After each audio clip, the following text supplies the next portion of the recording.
பக்கவாதம் இல்லாத சமுதாயத்தை உருவாக்குவோம். டே 52.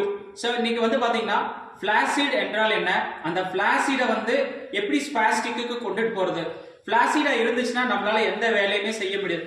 பிளாசிடுங்கிறது என்னன்னு பாத்தீங்க அப்படின்னா தளர்ந்து போய் இருக்கிறது. ஆல்ரெடி நான் காலில் அதை பத்தி எக்ஸ்பிளைன் பண்ணியிருக்கேன்.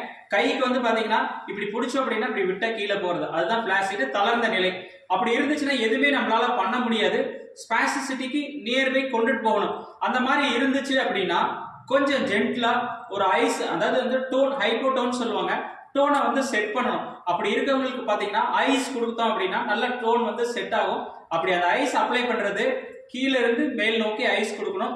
எந்த ஏரியால இருக்கோ அதுக்கு தகுந்தாப்புல ஐஸ் கீழே இருந்து மேல் நோக்கி ஜாயிண்ட் போகணும். அதுக்கப்புறம் பாத்தீங்கன்னா ஒரு மயில் ரெக்கை, இதை இல்லாட்டி அப்படின்னா ஒரு கோழி இறகு, இதை எடுத்துட்டு சென்சரி ஸ்டிமுலேஷன் கொடுக்குற மாதிரி மெல்ல கொடுத்தோம் அப்படின்னா டோன் இம்ப்ரூவ் ஆகும். ஒரு பிளாசிட் ஸ்டேஜ் யாருக்கு இருக்கும்னு பாத்தீங்கன்னா ஏர்லியரா ஸ்ட்ரோக் வந்தவங்களுக்கு, அதாவது ஸ்ட்ரோக் ஒரு பர்டிகுலர் பீரியட், அதிகபட்சமா பாத்தீங்கன்னா ஒரு 1 மந்த் வரைக்கும் இருக்கும். நம்ம ப்ராப்பரா அசிஸ்டட் எக்ஸசைஸ், பாசிவ் எக்ஸசைஸ் இந்த மாதிரி கொஞ்சம் கொடுத்து பண்ணோம் அப்படின்னா அது ஸ்பாஸ்டிக் லெவலுக்கு போக ஆரம்பிக்கும். அடுத்த லெவலுக்கு அது போச்சுன்னா தான் நம்ம அடுத்த எக்ஸசைஸ் நல்லபடியா பண்ணி கை விரல்லாம் வேலை செய்ய வைக்க முடியும். அடுத்த வீடியோல அதை பத்தி அதுக்குண்டான எக்ஸசைஸ் எல்லாத்தையும் பார்ப்போம். தேங்க்யூ.